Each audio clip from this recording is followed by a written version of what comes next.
Hello, my great Chimel. Well, you did as I asked. You dumped that silly Marxist tramp on her ear. And you deserve congratulations. I am cheering all the way from the grounds of your Belinda. But you people in Connecticut, how could you? I want to make America great again, and I am dead. But you are not, Chimel. You are in the right place. This is 30 with Tony. A show for all freedom-loving Americans, even in the Connecticut Gulag. So let's get it on, and fight communism. Thank you, Trickster. You are the bossest president, even when dead. Welcome, Chemo Sobbies. Today's title is so long, farewell, it's great to see you go. Get your saddle shoes on, and let's boogie. Any way you want it, you can call me any day. Hey. Any way you want it, you can always hear me say. It's alright, it's alright, it's alright, it's alright, it's alright, it's alright, it's alright. So any way you want it, that's the way it will be. You don't want money, you don't want a diamond ring. Hey, you say you want my loving more than any other thing. Hey, it's alright, it's alright, it's alright, it's alright, it's alright, it's alright, it's alright. So any way you want it, that's the way it will be. Any way you want it, that's alright by me. Any way you want it, that's the way it will be. Any way you want it, you can call me any day. Any way you want it, you can always hear me say. It's alright, it's alright, it's alright, it's alright, it's alright, it's alright, it's alright. So any way you want it, that's the way it will be. Any way you want it, that's alright by me. Any way you want it, that's the way it will be. Any way you want it, you can call me any day. Any way you want it, you can always hear me say. It's alright, it's alright, it's alright, it's alright, it's alright, it's alright, it's alright. So any way you want it, that's the way it will be. That's the way it will be. That's the way it will be. That's the way it will be.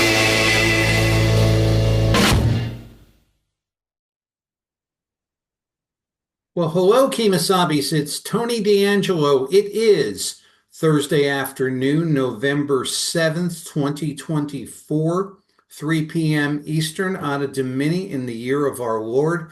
So happy to have you for another edition of 30 with Tony, and a joyous edition it is. First of all, I'd like to thank each and every one of you for your support of me and your support of this show. And I'm very touched when you compliment me on it. If I do something right, I want you to criticize me if I'm doing something wrong, because I'm really trying to get this perfect. I really am. And we're working on it as we go. Also want to thank our music contributors. We have some incredibly boss music today, and I think we got a classic clip you're really going to like. But we sit 2 days away, 2 days down the road from the momentous decision of the United States of America to re-elect as the 47th president of the United States, Donald J. Trump. And I could spend the whole show on that and what the myriad permutations of what that means. But basically, I mean, my opinion, which essentially is worth, little to nothing, is that Americans, how could I put it? I think they had a lot of wonderful concepts, at least a number of them. There's still some people that are out in loony land and you're not going to get them back in. Maybe never. I mean, maybe something has to, and I wish this on no one, but I had a hippie client years ago who became a staunch conservative, and I asked him, I said, "Why, Mark, did you become this conservative person? Because you believed in none of it." He said, "Tony, it's very simple. Conservatives are made out of liberals that have been mugged."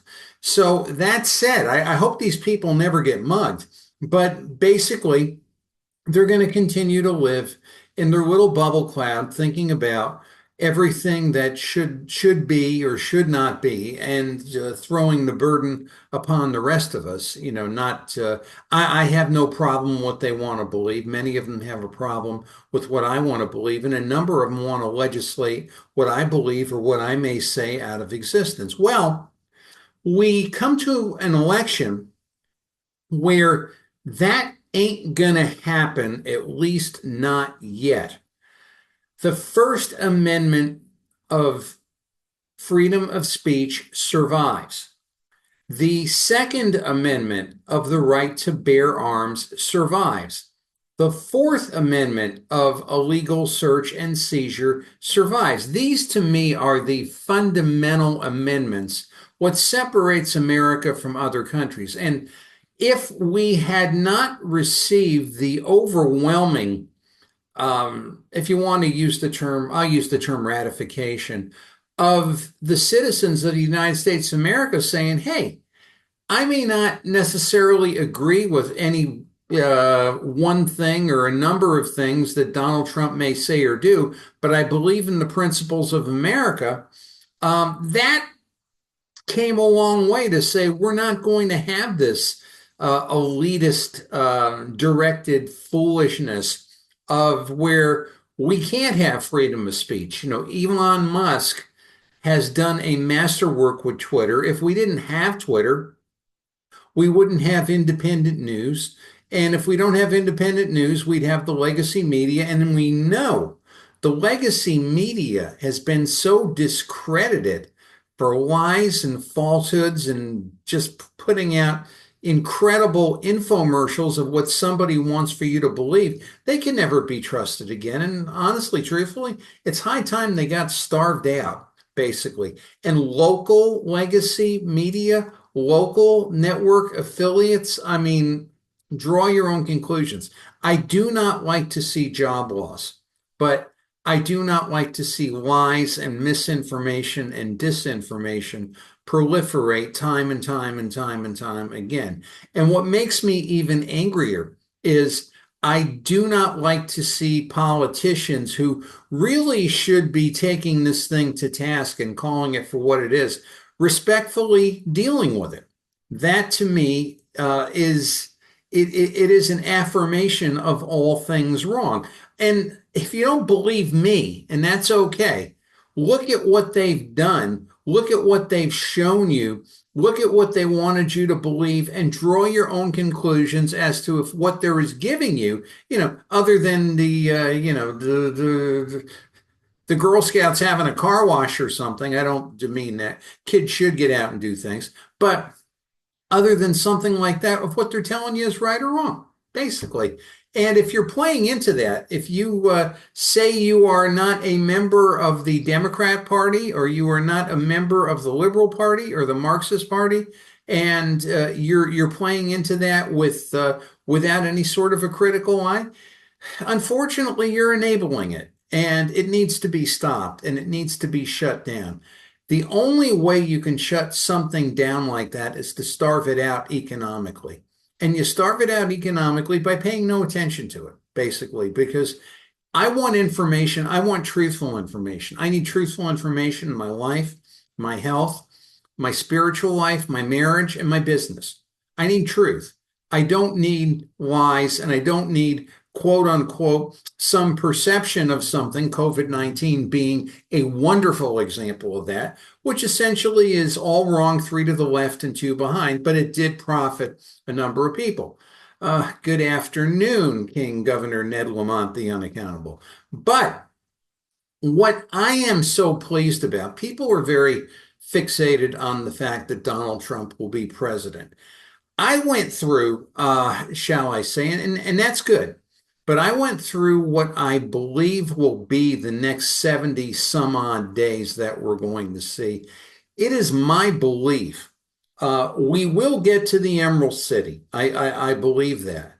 But it is my belief that this bunch of bitter Marxist, communist haters, people that, say, let's have unity in one hand, but would just as soon lock you up in the prison on the other if you don't agree with them, they'll do whatever they possibly can to knock this train off the track, starting with coming up this month, New York sentencing for the hush money trial and the extrapolating, it's an SAT word, from a Rippewam High School graduate. Mrs. Schwartz, if you're still alive, I still don't think any better of you than I did, and I'm sure you don't me. But basically, my English teacher. But basically, what that is, if they can knock Trump off the track with that, they'll think they're doing God's work. If they can knock Trump off the track with the longshoreman strike, they're going to do that. If they can knock Trump off the track with the 14th Amendment before seating him, they can do that. And ask yourself something. Will we see a scenario where the current vice president, Kamala Harris, certifies Donald Trump? I have my opinion on that. Let's see how that plays out. But it's going to be a very interesting 70 some odd days.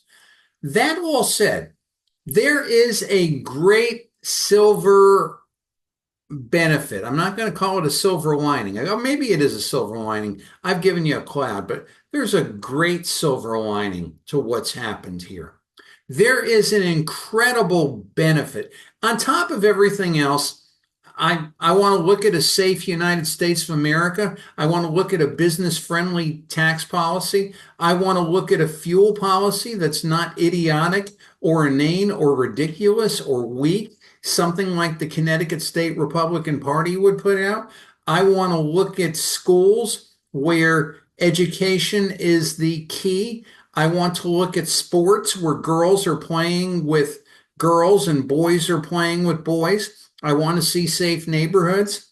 I want to see safe highways. I want to see accountability for government officials. I don't think that's much to ask.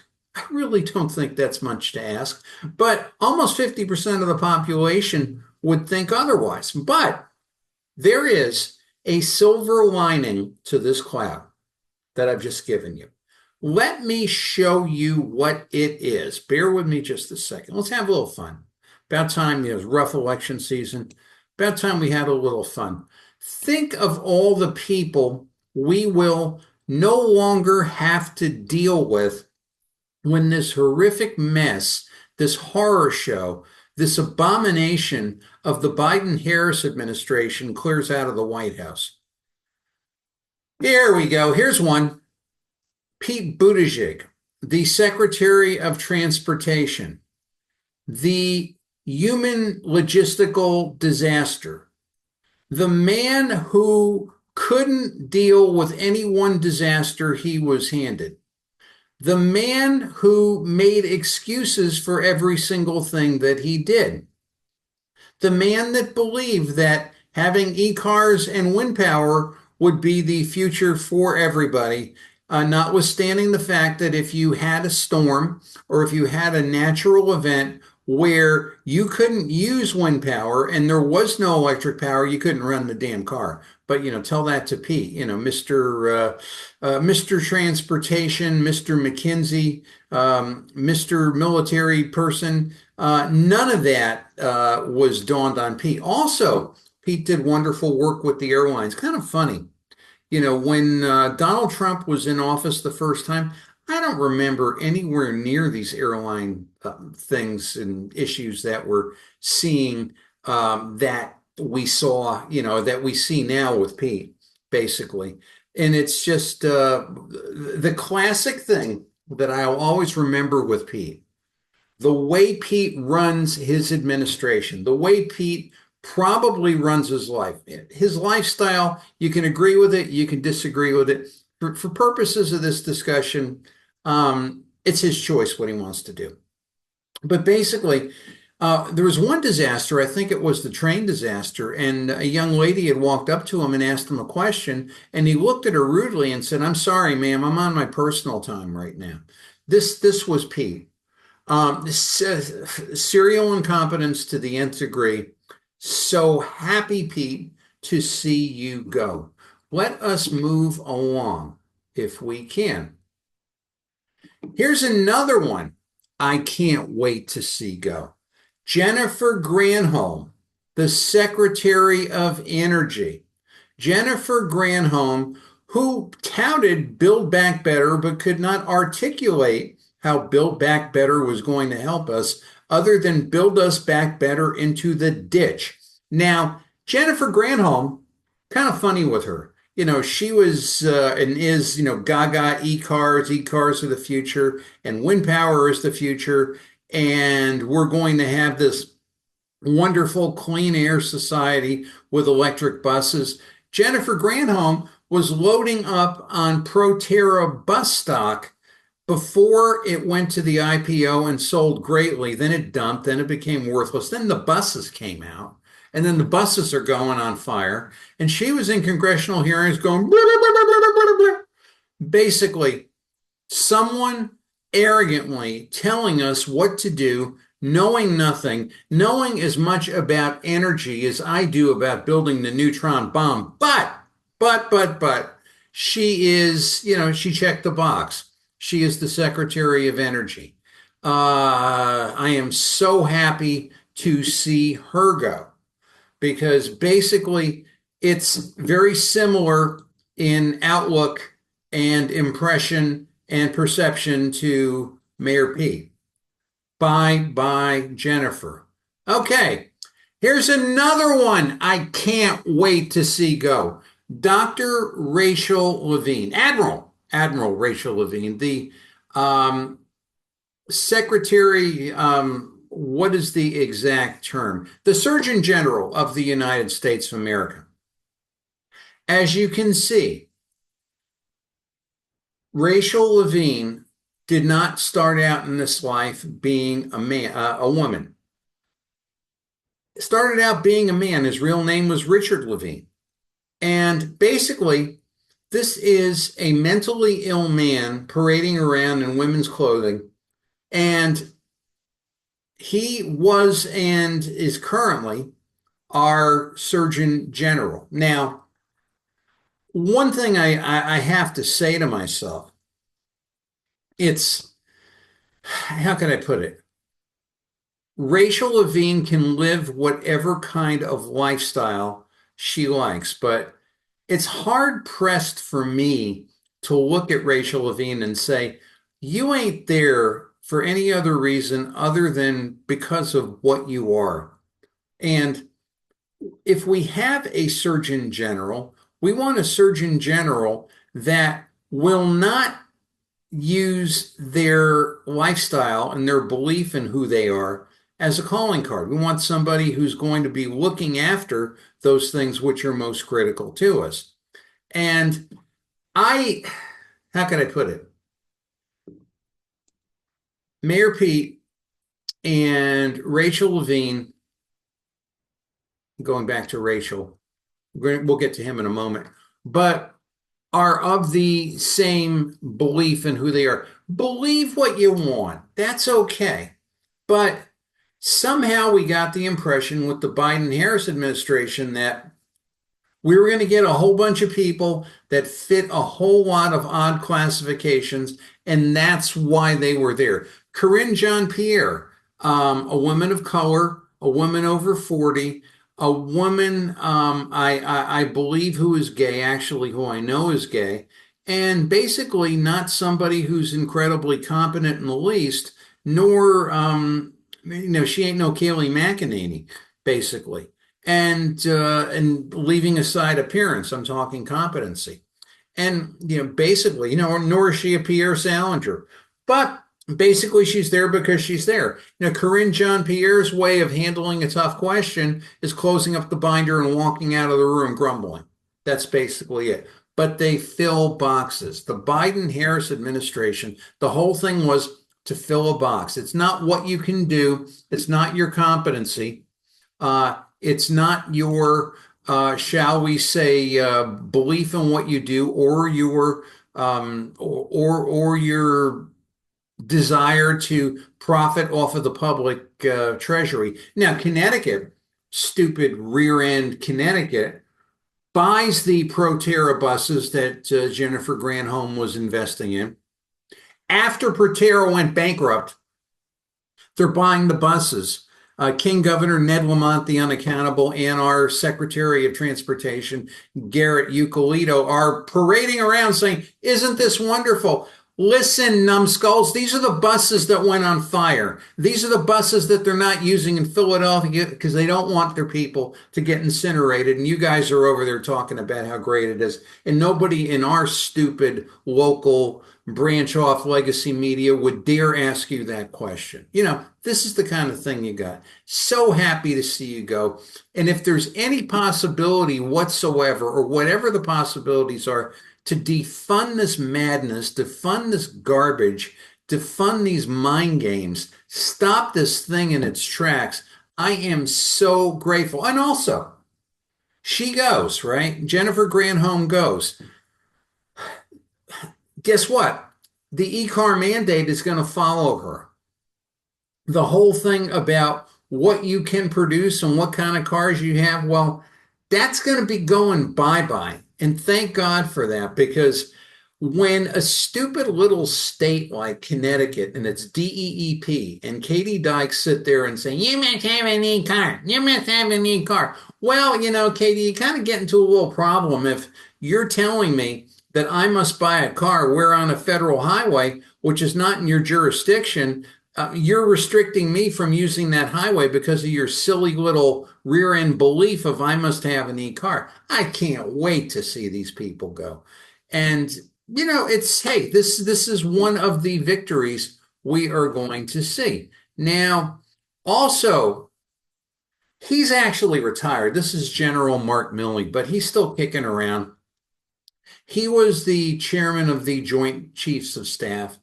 As Colonel Rob Simmons, one of my co-panelists and co-contributors, rightfully, I am one of his co-contributors and co-panelists on the Great Lee Elsey Show, says that General Mark Milley was the commander of a BMD, Big Metal Desk. This guy never saw a shot fired, but yet he played the administrative game in the military and brought it right up to the top and became an assailant and a Judas to President Donald Trump. The likes of him does not defend the United States of America. The likes of him defends he and his. Now, he's somewhere now between, I believe, the JPM Chase and the universities. And the food chain takes care of itself for a job well done. But basically, somebody like him, I will applaud, as I will applaud when this goes, and I will applaud when this goes, and I will applaud when this goes. But anyway, actually, I'm getting a little bit ahead of myself. That's another fringe benefit of what happens here. Now, let me just go to here. Thank God Almighty. Thank God Almighty, we are done with this man. Thank God Almighty, this serial incompetent fool will never, ever, ever inhabit the Oval Office. Now, I know D'Angelo never say never, but it's going to be very difficult for him to do so. Thank God, a man who self-professes as a knucklehead will not be anywhere near a little red button that says bomb, basically. Thank God for that.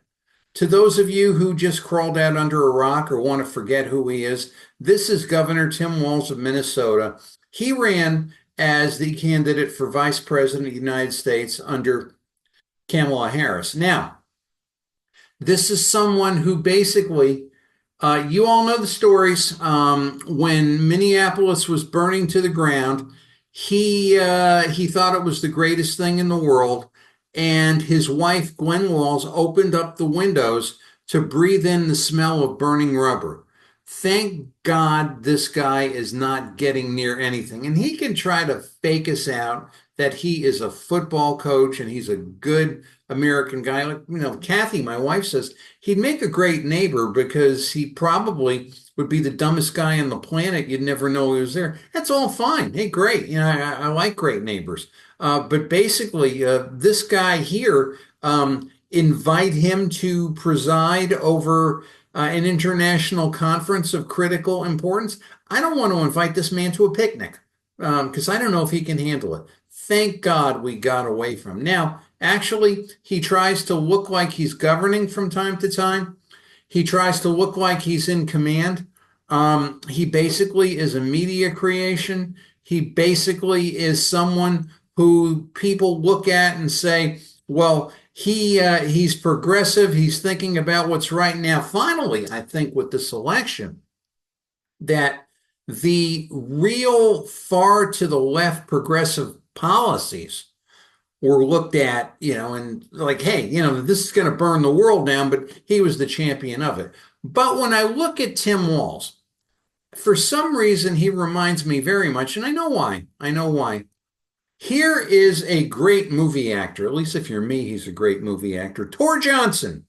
Tor Johnson used to wrestle years ago in the Olympic Auditorium in Los Angeles. He was known, I believe, as the Swedish Angel. There's some doubts about that, but Tor had a great career in the movies as a, whatever you want to call it, a dumb grunt monster.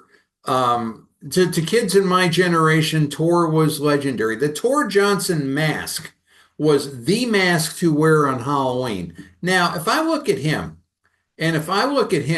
I see a lot of resemblance. I think that him is a descendant of him, but if it came between him or him as vice president, I want him. At least him is not going to do anything destructive unless Bela Lugosi tells him to, and Bela Lugosi has been dead for a number of years, or as Casey Stengel would say, he is dead at the present time. So I have to honor Tor Johnson because how could I put it? The one contribution that Tim Walz gave me during his brief but brilliant tenure as a flirt for national offices, he made me remember Tor Johnson. I thank you for that, Tim. But anyway, we move down the road. Who else won't we be seeing? Well, let's look over to here.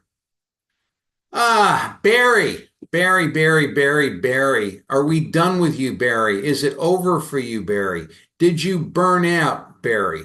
Joe Biden, I guess it's over for you. And Kamala Harris, I don't know what your future is, but I hope your future is a long way off and you never, ever, ever get to do something that you just about thought you can do, but everybody realized you couldn't do it. And you spent all this money for failure, basically. And that's basically what is happening. It'll be a pleasure to see all of you go. Now, another guy I can't wait to see go, Miguel Cardona, the current Secretary of Education. Miguel looks to me like a guy, I don't know. He looks to me like a guy who's telling me if I want to buy a used car, that this car is the best car I'm ever going to own. It does all these wonderful things. And hey, what's the rust coming through? And oh, don't worry about that. We'll paint it. It's minor. Miguel is a great believer in forgiving student loans for no reason. He is a great believer in boys playing in girls' sports. He is a great believer in having obscene materials in libraries. He is a great believer in equity-based education. He is a great believer in not teaching the fundamentals of education. Miguel is all things bad. Again, Miguel checked the box. Miguel was a Hispanic man, and he was a Hispanic man from Connecticut. So what a success story.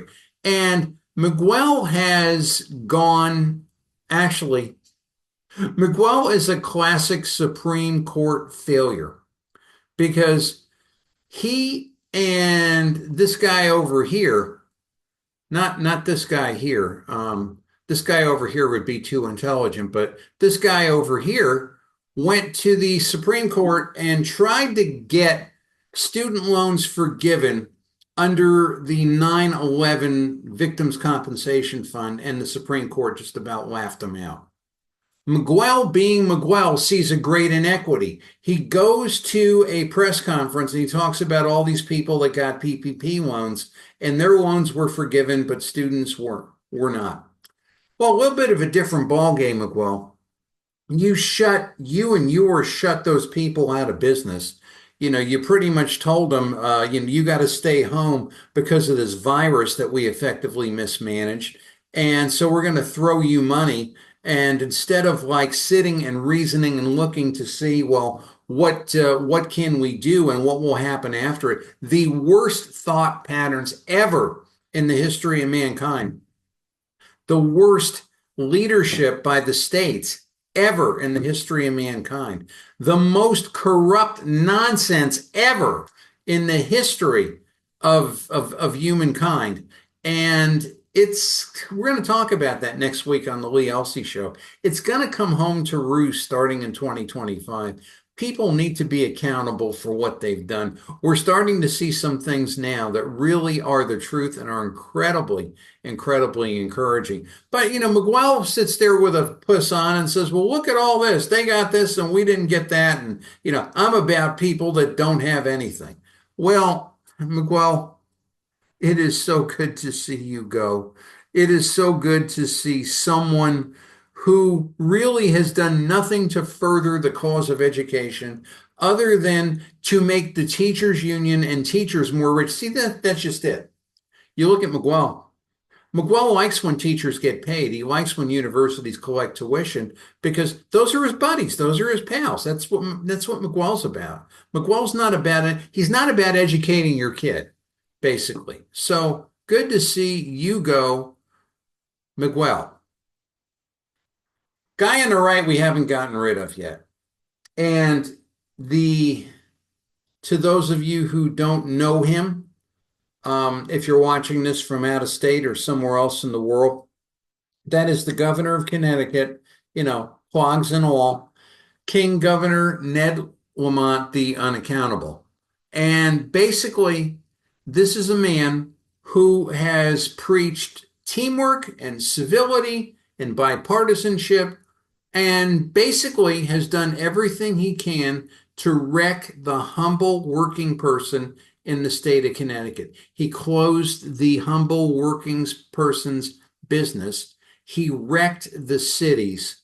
He made a major production out of a virus that basically was manageable, but he mismanaged it to the point where he was able to get his wife's equity, called Semaphore Equity Investment, and sell testing to the state of Connecticut.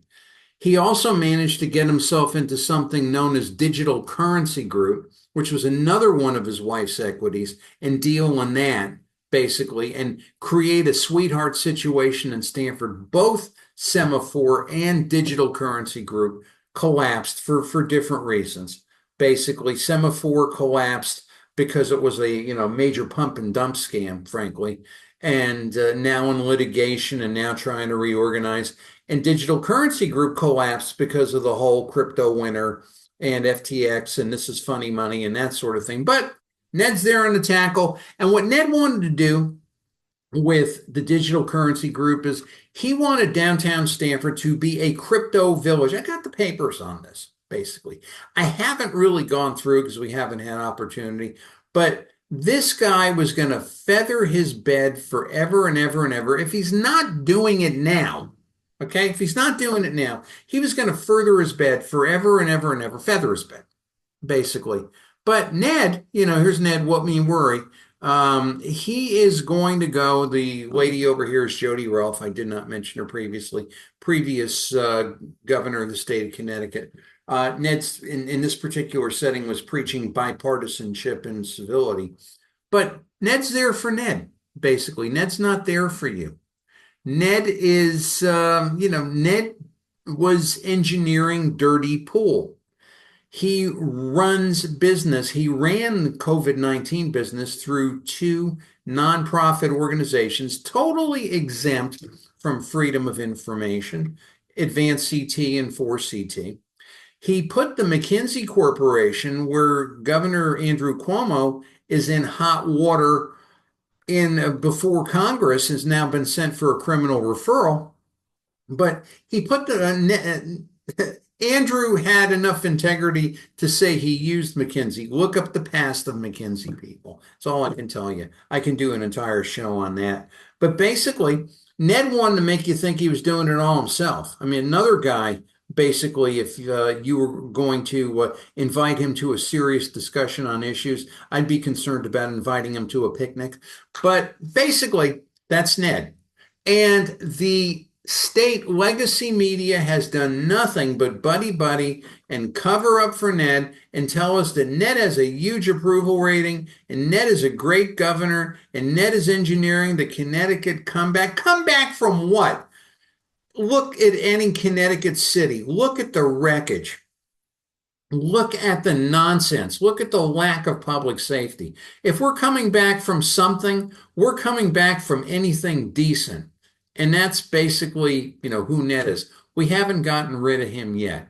And that's a shame. And that's indicative of how could I put it, of the Republican Party in the state of Connecticut, who has praised him on a number of occasions, and also indicative to people in Connecticut who obviously seem to like crime. They seem to like walking down streets and breathing in marijuana. They seem to love high energy bills. They seem to love cities that you can go into and literally fear for your life. They seem to love out of control highways. They seem to love high-rise apartments going up next to their single family homes that they work so hard to buy and to build and to purchase. And they seem to love it because we still got him. Why do we still got him? Well, I mean, he's not up just yet, but basically, there's no one pushing him daily, other than maybe me and several others, but there's certainly no one pushing him daily and hammering him on the political side. I mean, the mayor of New Britain, Aaron Stewart, runs around and has hot dogs with him. I mean, this is what you get. I mean, the lead political correspondent of WFSB Channel 3 News, Susan Raff, we went through that last week, is with Susie B., the Lieutenant Governor, Susan Bysowitz, and they're mugging it up in the voting station, like a couple of buddy girls that are going to go out to have coffee, and that's probably what they did. This is it. That whole mess needs to stop. But yet, it's been too accepted for too long. I can tell you there is a growing remnant that will not have this anymore because this is a train wreck that has been sold to us. Now, if you look over to here, and I want you to look at a quote. This is an interesting quote, and it is quoted by a man. Some of you may know him, some of you may not. His name is Leo Durocher. Now, Leo Durocher was a baseball player, manager, executive, coach, an occasional actor, and great personality, probably from maybe the 1930s through the early 1970s. And Leo was one of the most colorful people in baseball. And Leo was non-traditional. And Leo I watched games that Leo managed. Leo managed every baseball game like it was global thermonuclear war. And basically was one of the greatest competitors I have ever seen. And one of the fiercest competitors who never, ever, ever let go. Now, when you see what's happening now in politics, and it's always the same thing. I'm just going to get a sip of tea, if you don't mind. In Connecticut, a stronger Republican candidate runs. And People put their faith in the stronger Republican candidate. There's a little bit of excitement, there's a little bit of juice, and invariably, the stronger Republican candidate plays into the, shall I say, the Connecticut media, corporate media scene, and really is a great gentleman or a great gentle lady and ends up losing 60-40. This has happened time and time and time and time again. Now, in doing that, what it is they never, ever, ever look at the fact that this, whatever you want to call it, this friendly corporate media sort of thing, if somebody will listen to you, they don't care about you. They don't want to see you win. They will do nothing to help you. And, as it is, you're going to lose anyway. Now, it's a tiring thing. And what's more irritating to me is when these people lose, they lose in a gentlemanly or gentlewomanly manner. And I'm not saying you have to be violent. I'm not saying you have to threaten people. I'm not saying you have to call them obscenities. But when will we ever see the candidate in Connecticut who fights like hell? Because basically, if you're going to beat, actually not him, but if you're going to beat him and the likes of him, these are people that do not play by the rules. These are people who will do whatever they can to tell you whatever lie they can in order to make you think you're doing something and marshal their pet media to do that, basically. And, they're just going to do it, but, we're going to sit there and we're going to play like we're playing tennis at the New Haven Lawn Club. When will that happen? The problems in Connecticut are far more deep-rooted than any politician running. I shouldn't say any. There's been a couple who get it and see it, but they're really in the minority. But for the typical mainstream Republican, they think that they're, George Bush and it's 1995, and that's how they run. And that they think will do. I mean, I'm reading articles now. Len Fasano, a Republican senator who was in the legislature for years, is suggesting Aaron Stewart run. I mean, basically a 1995 solution to a 2025 problem. It's a disaster. And when Aaron Stewart loses, cut to the chase, through voter fraud, through media manipulation or whatever, she's going to sit there and she's going to concede teary-eyed and didn't I run a good race, and people will applaud, and it's the same damn mess all over again. I'm tired of it. Can't happen anymore, especially with the mandate that we have for Donald Trump. Now, you can get all personal about Trump. You could say he's a felon. You could say he's a racist. You could say he's a Nazi. He won. Okay, he won. He won because people were tired of the likes of you, like a Bob Duff, talking about that nonsense. You produce nothing, you do nothing, and then you want people to believe you. And basically you get to where you get because you can manipulate what's around you. I'm done. I'm done with that. An increasing number of people are done with that. The United States of America is moving on. The United States of America has great capability, can move on to much greater things. And the Connecticut's moving in the exact opposite direction at a greater speed. Tired of it. I'm not the only one. I'm tired of it. And then you say to yourself, what virus, what foul up, what screw up, what can evil people, because these are evil people. They're evil. They're flat out evil. What evil people can do, what they will do to knock the Trump train off the track. We'll get to that in a moment. But don't think for a moment that this is a done deal victory in any way, shape, or form. So it starts with a heart intention. It starts with, I don't want to see any good losers anymore. It starts with stop being a good loser. And that does not mean you walk up to the opponent that defeated you and you Pearl Harbor him and you smash his head into the chair.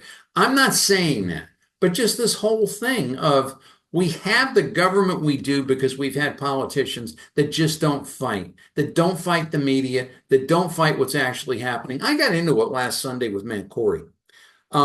There's the block down from what used to be our New Haven office, Center and Church. There was a horrible shooting, and Matt Corey made a not an incorrect tweet about, this is what you get for defunding the police. And basically, I told Matt Corey, I said, look, do you have any clue of what's happening in New Haven? Why is New Haven New Haven? New Haven is a psychodrama, years in the making, and the reasons are a lot more. What you're seeing, Matt, is the symptom.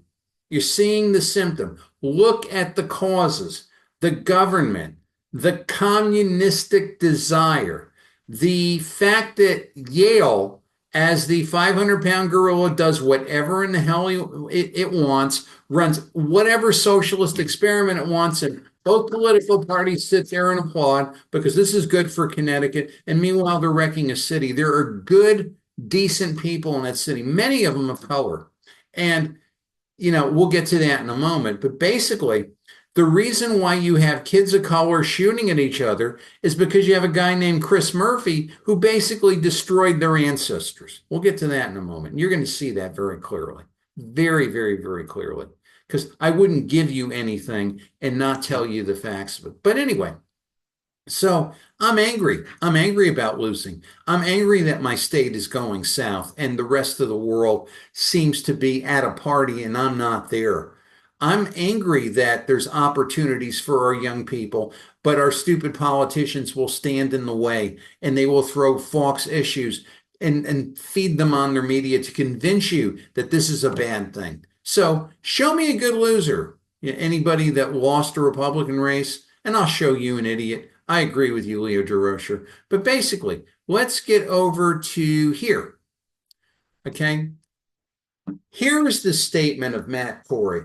This is not to be critical of Matt. Matt is a gentleman.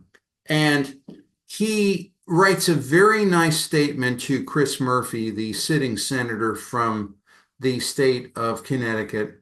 And, it's nice. I hope Senator Murphy will respond in a like manner to the will of voters outside Connecticut who have chosen to return President Trump to the White House and the Republican Party to the majority of the Senate. He can choose to work constructively with last night's victors to address this nation's problems, or choose the path of obstruction and divisiveness. Matt, what do you think is going to happen? What do you think about this guy?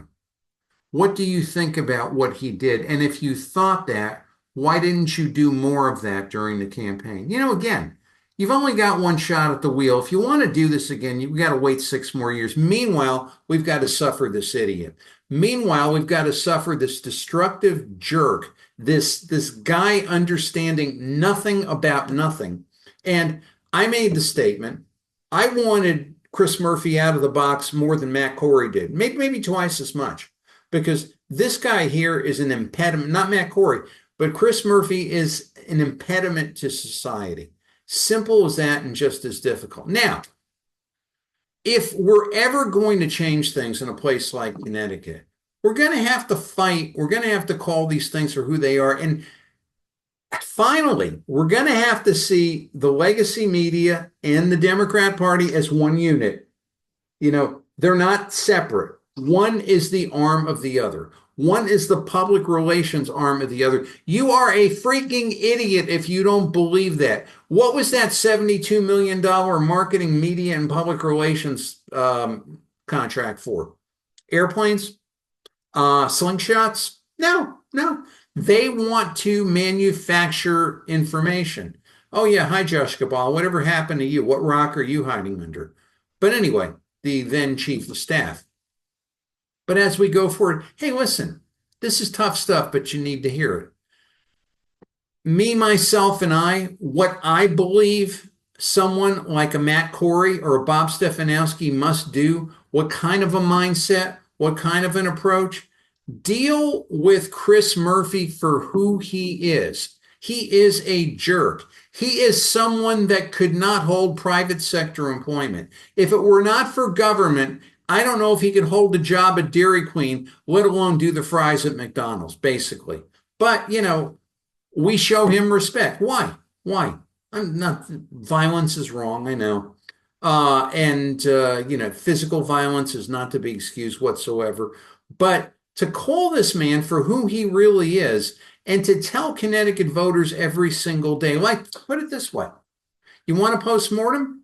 Why did Matt Corey lose? Why wasn't this a 50-50 as opposed to a 60-40? Well, when Hillary Clinton was doing her little book talk in Hartford, shouldn't Matt Corey have been outside, maybe with a bullhorn or something like that? Now, okay, if it's not your style to do it, it's not your style to do it, but you ain't going to win a race without doing that, basically. And to lose is to lose is to lose. And if you want to be a good loser, and if you want to act like you're a good loser and think there's some value in good losing, well, show me a good loser and I'll show you an idiot. You're wasting your time. You're wasting our time. And time can't be wasted anymore. Things are too critical. But basically, Chris Murphy's talking about, I'm grateful for the chance to keep fighting for our state in the U.S. Senate. Okay, this is me. Call me names.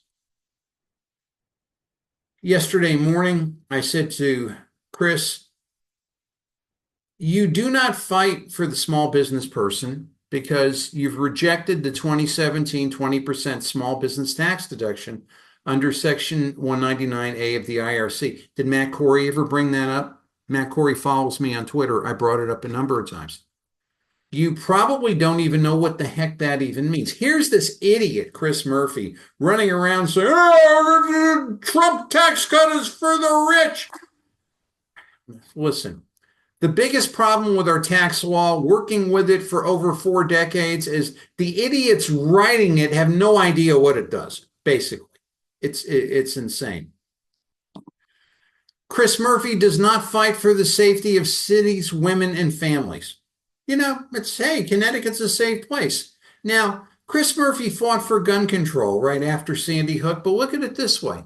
What happened when he did that? He and, my Stanford contemporary, Daniel Malloy, we're going to get rid of the gun factories. Well, that's great. What happened when you got rid of the gun factories? I still have yet to find the gun that shoots itself. That would be a great circus act, I believe. But basically, the gun factories in New Haven, Olin, Winchester, Marlin, Remington, great employers of many gunsmiths and factory workers of color who came up from the South, made excellent wages, owned homes, raised families, went to church, and like a place like New Haven, they were the fabric of the community. Chris Murphy, when you got on your high horse and you said, I am going to get rid of gun factories, you effectively destroyed the Black community in New Haven. And, the Connecticut media is not going to hold you accountable for that. I am. And basically, you disemboweled the Black community. And hey, it's all right.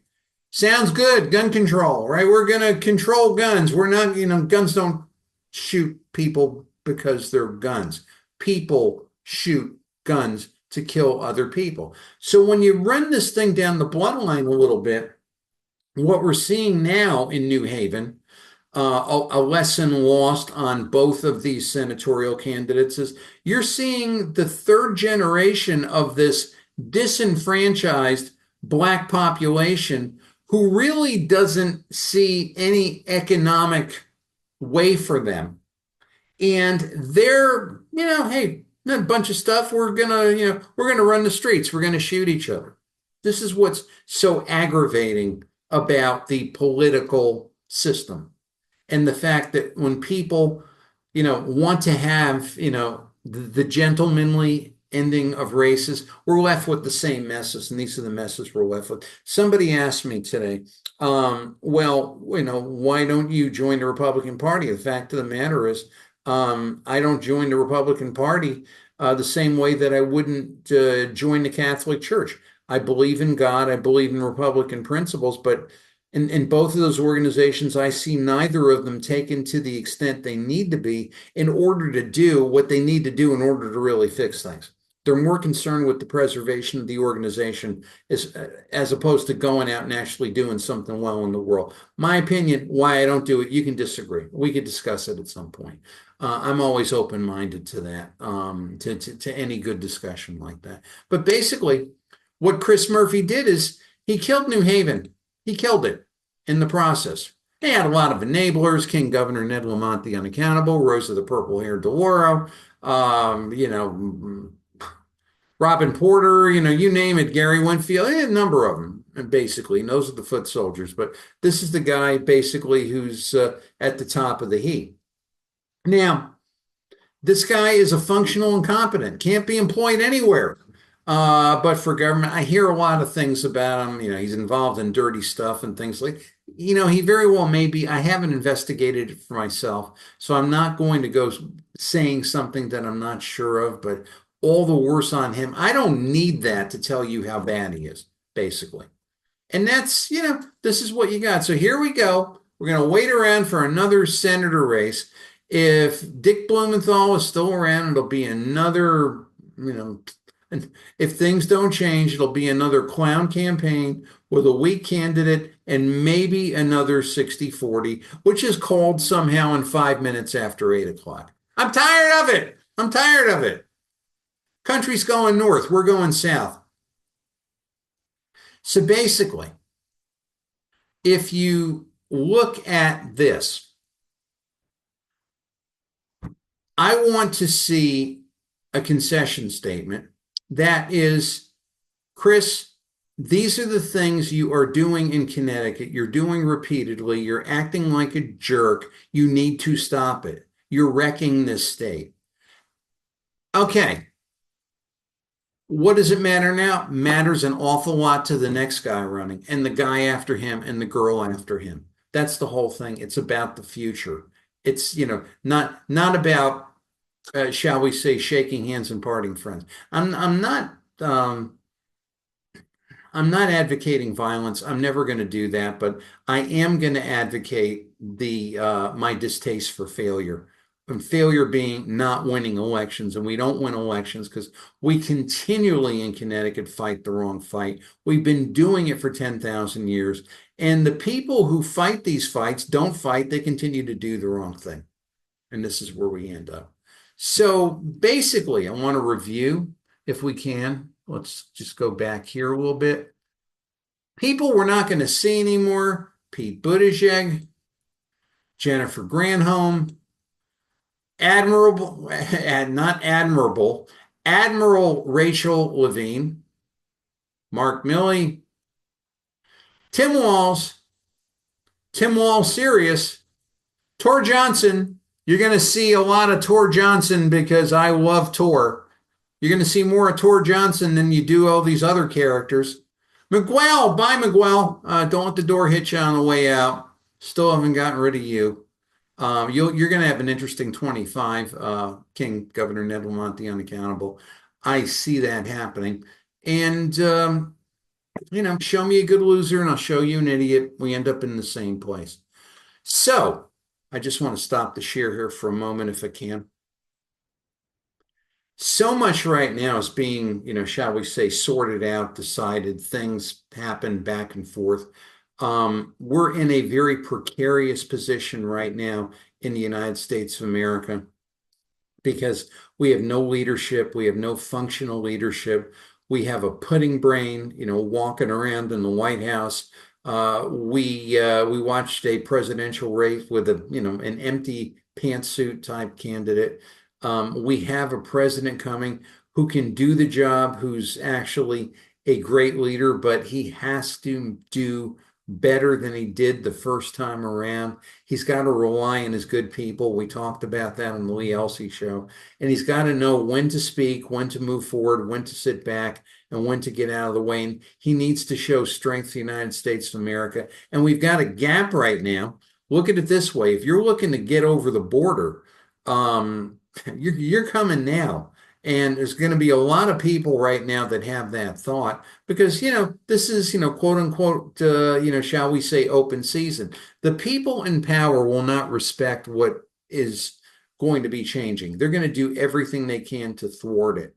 And I really don't see that being any different in 2025, except to the extent that it could be powered over either by the process of law, the process of equity, or the process of, following the Constitution and respecting the Supreme Court. These are things, they're horrible, horrible things. But that's my take.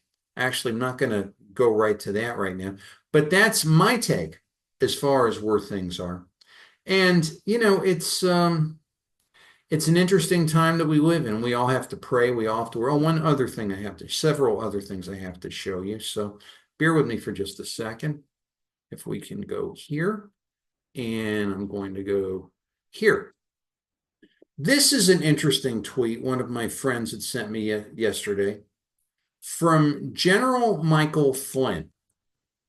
General Flynn gets it and he sees it. I'm going to read it to you. My counsel to everyone who reads this, listens to what I say, or gives a blank what I do, last night's victory was historic, yes, but as in warfare, this was only the beginning of a long slog to achieving total victory. The best analogy is that we've seized the beachhead and have broken through the hedgerows to Normandy. I want everyone to understand we have not achieved a VE Day. We are more like D-Day #1, D-Day +1. We have our beachhead. The troops are arriving in strength with determined purpose and a clear mandate. The troops are arriving here, but Connecticut's moving south, right? But now the real work of rooting out the evil infestation really begins. Removing the infiltrators, the bureaucratic systems and processes. Oh, that's another thing. I can't wait for Vivek Ramaswamy and Elon Musk to start torching the administrative state. Way too long in coming. And processes that infect decision-making and do nothing to protect the safety and security of the American people, along with many bureaucrats who wish nothing but ill will to our arriving troops. Yeah, the government hates your guts. How about that? Sorry, not this time, Obama. Fool us once, shame on us. Try to fool us again, shame on you. Making America great again is our marching order, and we the people are on the move. Lead, follow, or get the hell out of the way. Ain't that true? That's what it comes down here. So don't get on my case. You can't get on my case. But don't get on my case. Actually, I'm going to stop the share for a moment. We'll jump back to it. Or get on my case if you disagree that, I'm being hard on the candidates that lost. This is a lot more serious than, 1995 and a George Bush election or those kind. We are so far beyond that. We are so far beyond, quote unquote, a world that we're never going to see again. It took me a while to come to it. But that world will no longer exist. The people who are in opposition to everything decent will do everything they can, will lie, will be wolves in sheep's clothing, will deceive and do whatever just to get their thing over and give you some kind of an excuse and that you don't matter. And that's really the critical thing. But I want to jump back here to the share because something dawned on me a little bit earlier. And let's just see. I'm going to go to here. I'm going to go to here. And I'm going to jump back a little bit. And I am going to, let's see, I'm going to go to, okay. November 7th. Actually, apologies for that. Here's a man in a projection booth in Stamford, Connecticut. That was the projection booth of the Palace Theater. To my knowledge, the Palace Theater still survives at the corner, kind of at the corner of Atlantic and Broad. It was a movie theater then. I think they have been a while since I've been down there. Honestly, I've really have not had the inclination to go with a lot of the things that some of my my good friends, like the Connecticut Sentinel, have been telling me, but some of the goings on. But that was a movie house then. And the man you see between these two hellacious projectors is my father, Lawrence A. D'Angelo, his middle name Anthony. That was my name. I am named after my uncle Tony. Now, if you saw a movie, I mean, today I think movies are really kind of very antiseptic, very, I want to see a movie, I can go over to this computer here in the barn studio and I can just flip up a movie if I'm doing something else. But to run a movie back then, you actually had to thread a projector, and these things basically were beasts. Over here, if you can see my pointer, this is a chamber.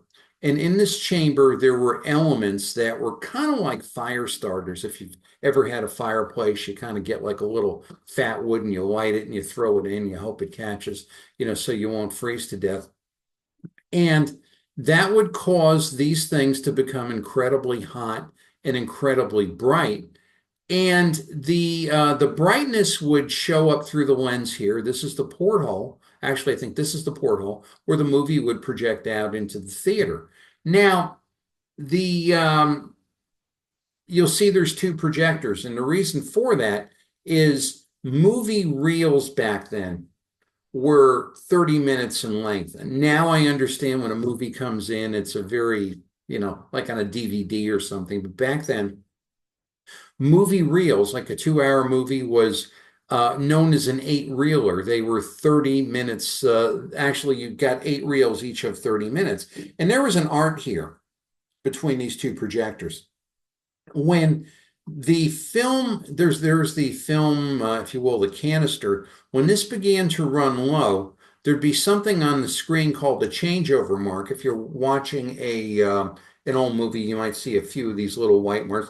That was the signal for a projectionist like my dad to turn on this other projector so that this would start, this would run out, and you're sitting there in the theater and you don't realize, if this went smoothly, that this was a seamless transition and one scene hit the other scene. There was enough lead tape and that sort of thing. We do the same thing now in radio and broadcasting. We watch our minutes, we splice things in and things like that. But this was incredibly difficult. And then when this sucker ran all the way down to here, you had to go to a table and you had to hand wind the thing back, only to do it all over again. So basically, you had about 30 minutes dead time before you had to do this. And let me tell you, those movie canisters were incredibly heavy, and I used to carry them up the stairs for my father. And the weight of them was, they'd have something called the picture, and what was known as quote unquote the picture was the movies. And maybe you've seen some of the old lobby cards that they would stick in the lobby and some of the posters. And that was known as the picture. I always wanted the movie posters, but my father had a coworker that would steal them repeatedly. But whenever I'd ask for, my father would say, no, they have to go back with the picture. So whenever I see a movie poster or something, my wife might say, gee, wouldn't you like to have that in a frame? No, just out of spite. My father wouldn't let me have it then. I don't want it now. But that all said, this was my father's occupation when I was in school in Stamford, Connecticut. He worked in Broadway. He did master lighting and master sound. A man, as you could see, a very humble man who had epilepsy, was overweight. Back then, shall we say, people didn't know better with respect to their health, and they just lived their lives as best as they could. People like me know better and might do the wrong thing, time and time and time again. But basically, my father was a Class A1 union projectionist, one of the best that ever lived. And while you're there, if you're in the movies and you're holding hands with your wife or your girlfriend, or you're sitting with your friend or something, you got some poor slob sitting there, and this room would get so incredibly hot. That's why he's in a t-shirt. A couple of times I visited him, and he's working in his underwear. And because it just got so incredibly hot. And this booth here, the Palace Theater, look at this state-of-the-art beauty. He would say to me, this is the best projection booth I've ever been in. Gives you an idea what it was like. But this is what my father did to feed a family, to own a home, to have a Chevy Bel Air, and to, send 3 boys to school, each one of them, albeit not perfectly, but each one with myself and my two deceased brothers with advanced degrees. And why people say to me, why do you do what you do, Tony? Why do you do, because of my father, because of my father, because of the life he wanted for me, because of what he wanted to see me do.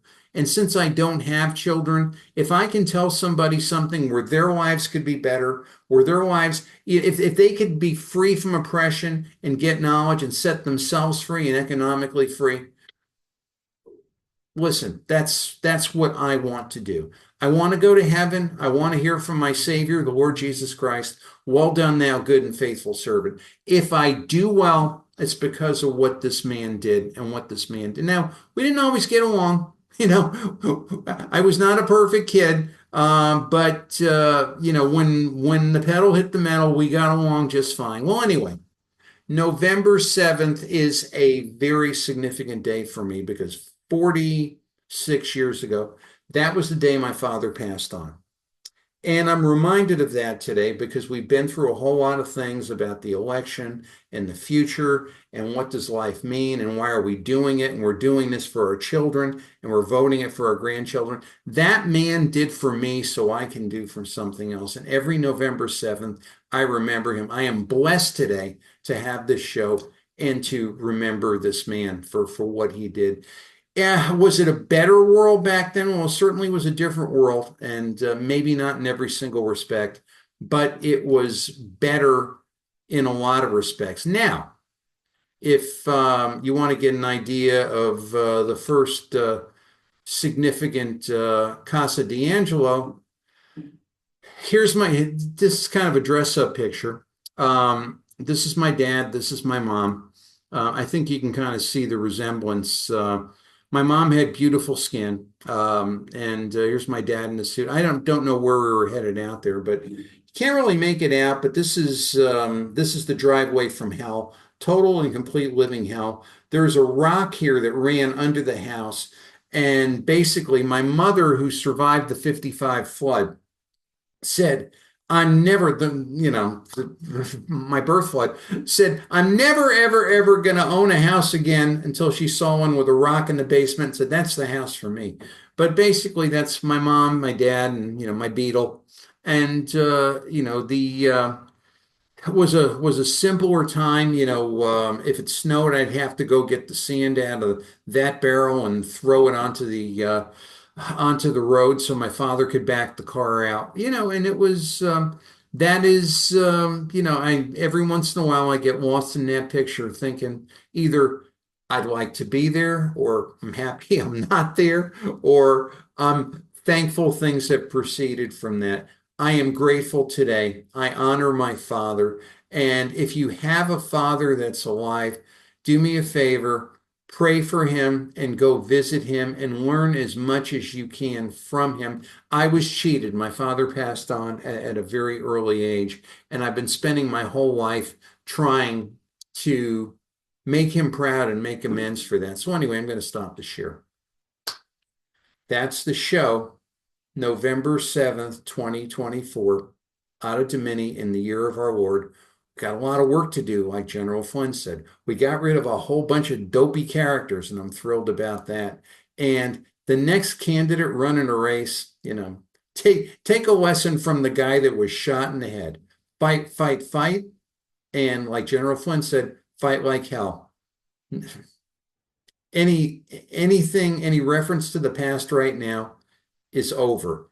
And if I can use one term that our vice president used, we are going to find out with a little bit of twisting in between, we're going to find out what can be, thinking about what's been before and having absolutely positively nothing to do with it. It's Tony D'Angelo here on 30 with Tony. God bless you, Dad. I miss you. We'll be right back right after this. Whoa, whoa, whoa, whoa, whoa, whoa. I need your love every day. I need your love every hour. I need your love every day. Set my soul on fire. I need your love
Hello fun seekers.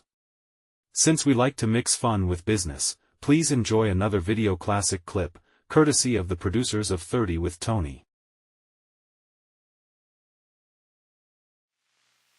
Ike for president, Ike for president, Ike for president, Ike for president. You like Ike, I like Ike. Everybody likes Ike for president. Hang out the banner, beat the drum. We'll take Ike to Washington. We don't want John Or Dean or Harry. Let's do that big job right. Just get in step with the guy that's hep. Get in step with Ike. You like Ike, I like Ike. Everybody likes Ike for president. Hang out the banner, beat the drum. We'll take Ike to Washington. We got to get where we are going. Travel day and night for president. Let Adelaide go the other way. We'll all go with Ike. You like Ike, I like Ike. Everybody likes Ike for president. Hang out the banner, beat the drum. We'll take Ike to Washington. We'll take Ike to Washington. Now is the time for all good Americans to come to the aid of their country. Vote for Eisenhower.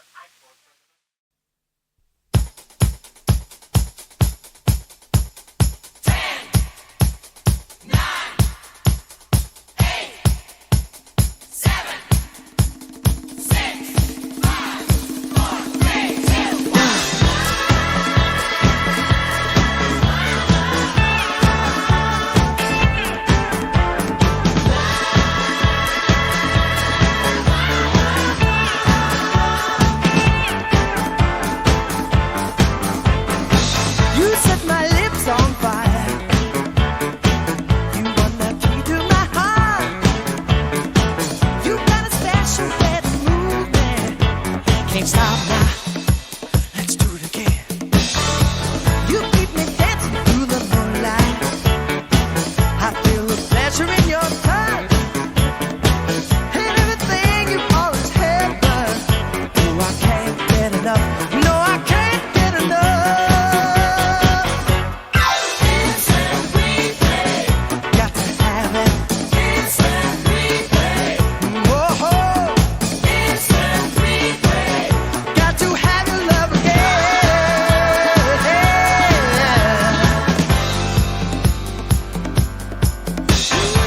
I feel so good about us. I found a shining star. And when I look into your eyes, it's magic. Well, I just know this can't be a dream. I'm so happy, it must be real.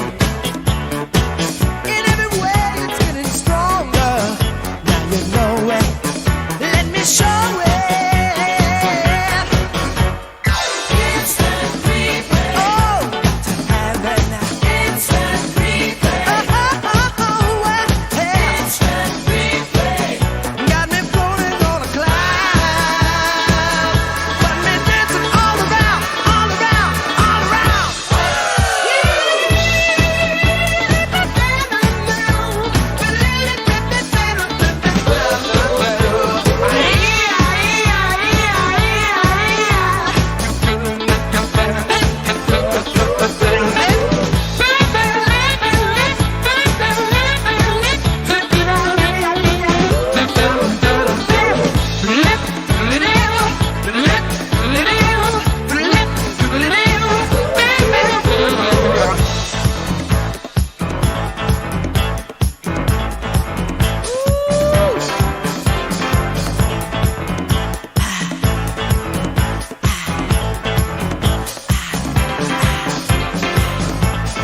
Well, thanks, Kemosabe's. Thanks for staying with us. And after this political season, I have a political joke for you. Someone is talking to a left-leaning liberal, and they say, well, okay, get an idea here of the calendar and things you believe in. If February is Black History Month and March is Women's History Month, what is April? And the liberal left-leaning person says, well, that's easy. April is the I hate everybody that doesn't agree with me month. It's Tony D'Angelo here at 30 with Tony. Thanks, Kemosabe's. Thank you so much for being with us. We'll be back next week with an even greater show. So long. God bless you. Turn out the lights. The party's over. They say that all good things must end. Call it a night. The party's over. And tomorrow and next year starts the same old thing again.